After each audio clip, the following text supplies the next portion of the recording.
Questions arising from the Broncos match.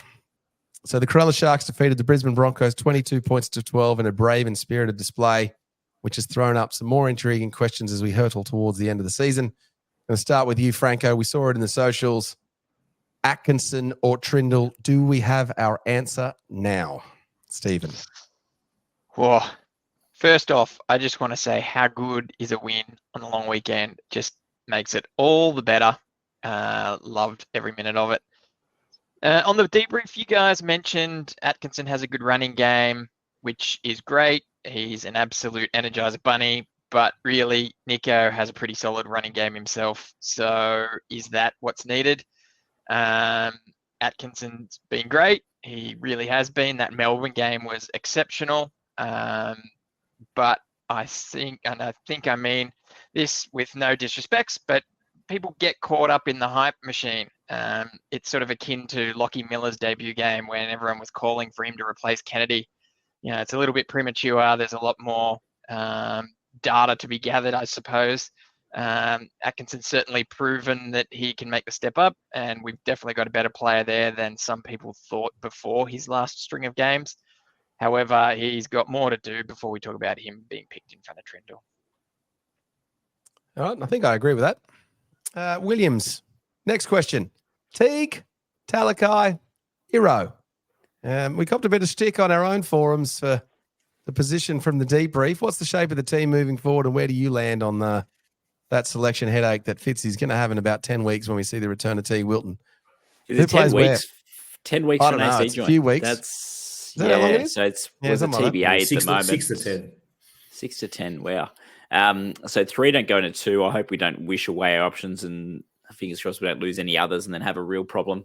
I think so. My view going even after the weekend, if Wilson was there, so Talakai is fantastic. Like, what he provides, he's the pick of the 3. He's the one of the 3 that has played genuine representative football. I know Euro's played for the Cook Islands, and heard on, I suppose, Sharkcast recently that he actually grew up there. He was born in England when his dad was playing over there in the Super League, came back, actually grew up and did all his schooling and everything in the Cook Islands before moving out here, late teens, I believe. So, yes, obviously he's played for them, but Talakai has played Origin, comes off the bench. He's the cheat code. He's the X factor.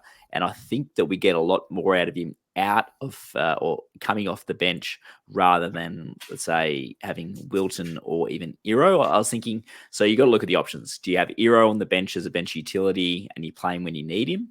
That's probably not going to develop him the way that we need to. He needs to be getting those runs on the board, those first grade matches to get that experience, because I can't really put a foot, apart from those, couple of misses against Parramatta, and he seems to slip over a few times. Got to be the Kurt Capel about his feet, get better studs.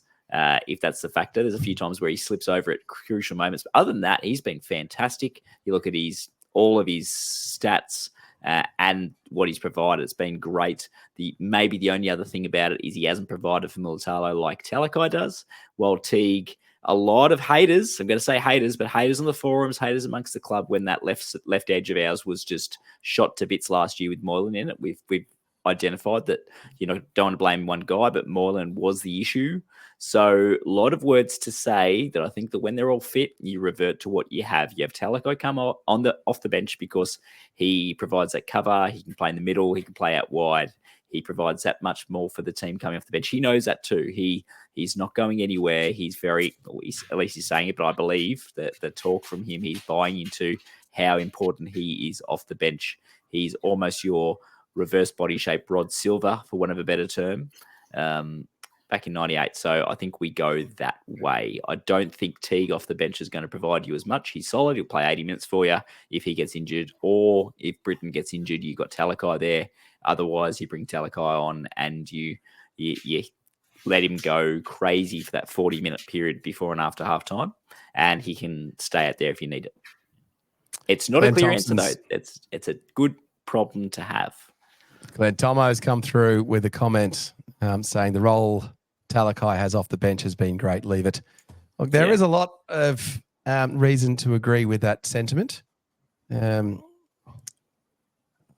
just wonder, though, as I said, that people are very quick to forget. They were ready to send Teague to whatever club would take him last year and give it, 14 matches into Well, Teague was the captain 2 weeks ago. Singing his praises. Like, it's a great problem to have. How good is it that Teague has refound his 2022 form and gone way beyond that? So it's a good problem to have. I would mention Williams. That's okay, buddy. I would mention that, in those scenarios that you put together, the one that stands out a little bit is needing to get Iro more game time, more lessons, more experience.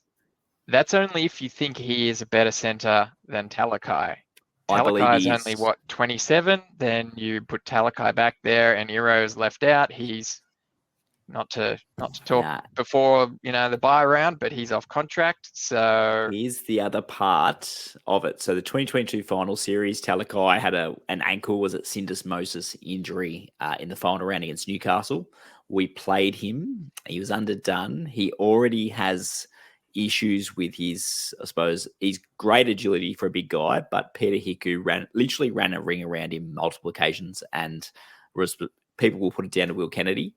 But unfortunately, it was the Talakai getting found out in defence prior to that was responsible for at least those 2 tries they scored in rapid fire succession in the first half, which ultimately eventually lost us the match. So Talakai is not getting any younger in that part. Iro is up and coming. I believe Iro is a long-term centre option, or is the long-term option. And that's probably indicative of which way the coaching staff are going as well. Well, we seem to argue about this every week, Talakai. Where does he play and how does it all fit? And I think, look, you can form your own opinion. We don't claim to know the answers. We don't always agree with each other, but who knows what will happen. It's a good problem for Fitzy to have. Get on and have your say. For those that love firing away from the forums, we're giving you some airtime here. We love the feedback. It's fantastic. But if you turned off over one little comment over who's who in the zoo, we'll leave those discussions for later. Fair enough. Christopher Kelly, Tommy picked on the bench this week. Is that where he's best now? Is that what we're going to see from Mr. Hazelwood moving forward? Yeah. Try time, Tommy. I think that's his spot. We used to love pumping his tyres up from the stand and getting behind him when he's coming off the bench and providing that impact. I think that's his spot. He's still a bit behind the 8 ball in this new sort of style of era of 6 agains, where you see he's really blowing and really struggling. A couple of tries are going through the middle where he sort of is. So I think his best spot is off the bench. It's kind of like Talakai's providing his best work off the bench. And people kind of forget that, touching back on that subject again, people kind of forget they were calling for Iro after about 3 or 4 rounds to come and play first grade. So everyone got their wish, and now you can't have it both ways. So I think Tommy, I do quite enjoy the depth. We've talked about this quite a bit. I do enjoy the depth we have in the prop system, where we can just keep rotating them around and keep teams guessing. I think it's great. Like everyone's saying, Royce Hunt, let's sign him, let's get him on. But he's providing a massive, impactful 20 minutes off the bench, where he just smashes it out and goes, see you later, I'm going back to the bench. So I think Tommy's the same sort of situation, where he comes on in those last sort of stages where blokes are tired. He's got that agility to go across field, crab a little bit across, and also in the last 10 minutes sort of provide those little sparks that we need. But yeah, I think he's a benchy. I think really that's his spot. Tommy will have got a lot out of that time starting fitness-wise, match fitness-wise. I think he's obviously... I don't know if we want him to have fitness. We want him to be big. No, there's a couple of stages he was down on the ground, and still it wasn't an injury. It was more catch and breath, and he was left 10, 20 metres behind, and I was like, oh, Tommy, not again. So obviously he's got a little Fafita jersey grab in there as well. When he's sort of like maybe he's been redlined. Tired, so maybe he's been redlined for too long. But Boldo, I think, yes, you do. So Royce, Hazelton, Tapua, whoever you got coming in doing that 20-minute stint. But we saw what happened in the Roosters game last year. It was Tommy that copped the injury, but you don't want someone, let's say it's Toby or it's Hamlin Willay or someone else who's here, or even Kafusi. Kafusi's been preseason, even recently lambasted. He was unbelievable. How many minutes did he play? It was a monster amount. If you lose one of those in a big game, you want one of those players to be able to step up and last the 30, 40. Well, that's why you have Talakai on the bench, I think. You do? I think. You need that redundancy. Yeah, right. All right. My top 12 has come through with a comment saying our depth is so good this season that if all fit, you can switch positions throughout the season. Yeah. I think that's not such a bad comment there, my top 12, because, just dealing with Tommy and then having to deal with the others and being ready for that. And I think everyone's got to remember, we started this podcast. We haven't really got the controversially bad season to really sort of talk about. So fans, you've got to remember we have equal first and we've got a depth problem that we're trying to select players into our team. Like it's not a bad problem to have. Like we're not. If we want to get more viewers of the podcast, we should be. Yeah, we're trying to fit 20 to 17, and it's not a. Well, no, the headline.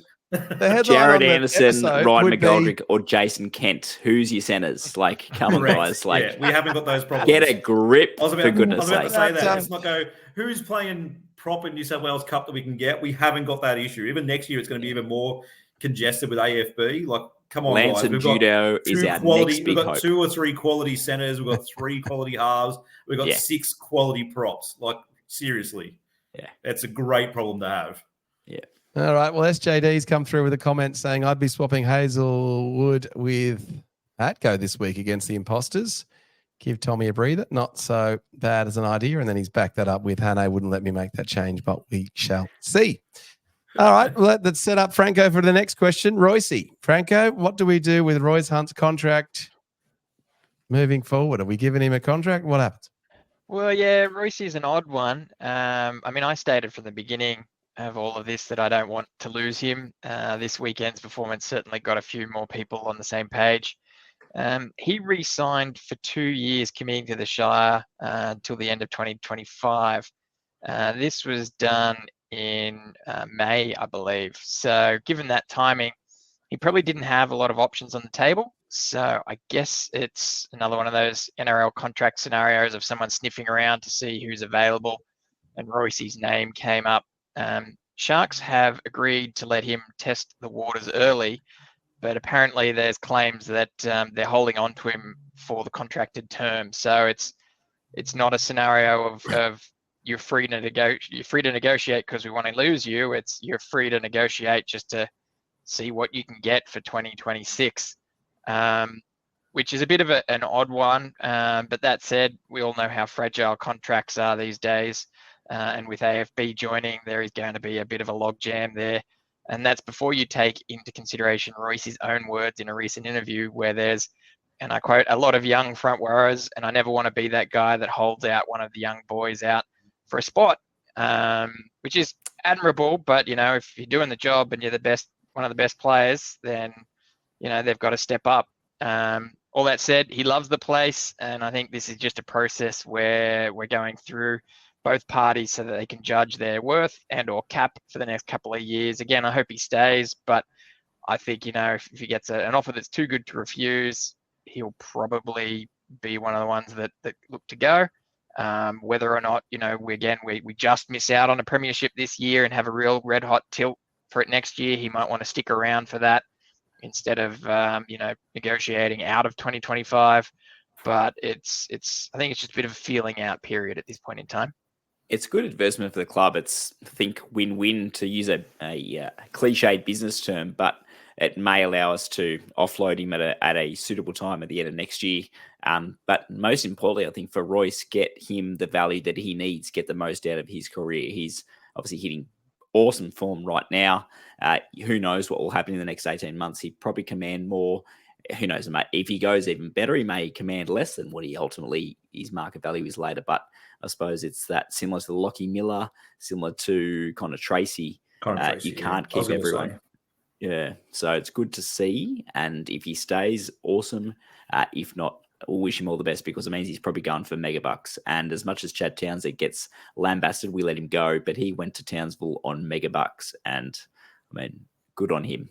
So if they you just want to use that to attract players. Attract players. If you treat your players well, then people are going to come along and treat your employees, treat your players well. Yeah. So it shows the testament to the strength, the type of character I think Fitzgibbon and the people down the club are at the moment. I won't say anything else about other clubs, but it'd be different if other people were involved. So Lats has come through saying match payments only, keep him interested. Not sure that's the greatest plan ever, Lats, but sure. On to the next, Williams. The question on Williams. I always ask you, Williams, about Williams.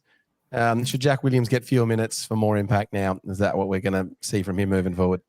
It depends on the role he's playing. So obviously he's he comes in as a middle, and I think he's a better middle than he is a back rower these days. Parramatta were very up tempo, and we were so flat. So that was a very difficult game to judge him on when he replaced McInnes for essentially the full 80 against Parramatta.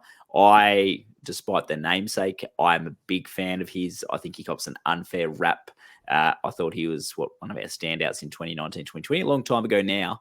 But after, was it 2021, one of those years, a few years ago, everyone was lining up when actually statistically, and I think anecdotally, all of it, he was our peak form when we still had Fafita and Tolman and the like in there. So I think he's got a lot to give. Is he still unsigned? I know he wants to hang around. He did make an error with a play the ball on the weekend, which I think there was a foot in there. So yeah, I think, long story short, again, many words, but I think he's doing a job for us at the moment. And I think he's playing the right amount of minutes, but he seems like he's got a bigger motor. So therefore he's one of those guys, again, you might want to have as redundancy for if you lose a starting prop to be able to cover big minutes in a big match, because clearly was it Hazelton, Tapua, and the like, and Hunt cannot do that. So that's fair enough. There we go. Tomo's come through with a comment. Jack Williams' hands have improved, but we do see those Pomeroy hands now. Hugely, and then enormously. Also, if he plays fewer minutes, he doesn't drop the ball as much. So I think fewer minutes for Jack Williams is on the cards. All right, last question coming out of the Broncos match. I'm going to throw this one at you, Chris. Was that another asterisk win?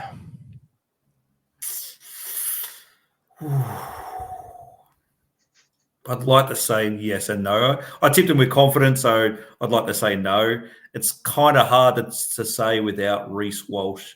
Adam Reynolds has been out most of the season, so you can't really judge it on that, where they also blew one to the Titans a week before, and they're in a bit of a form slump, which I said happens during their origin, because apparently the Brisbane Broncos are going to sacrifice their season for Shorigin. So I don't know. Like, we were down. It's up at Suncorp. We know how we go up at Suncorp. Those poor Brisbane diehard Sharks fans that are up there that all turned up in droves. Well done to you guys. Jake, I know you took the girls again, so they're the lucky charms. Keep going back to Suncorp for us. But I don't think so, because the Broncos still had talent across the park. Like, you got Tristan Taylor, who had an off game, but is a handy player. He's rubbish. You still had Cobbo. They could have put Cobbo. You could have put Cobbo back there. They still had third leg Tony Staggs out there. They still had Carrigan. They still had Walters. They still had Ezra Mann, who had an off game as well.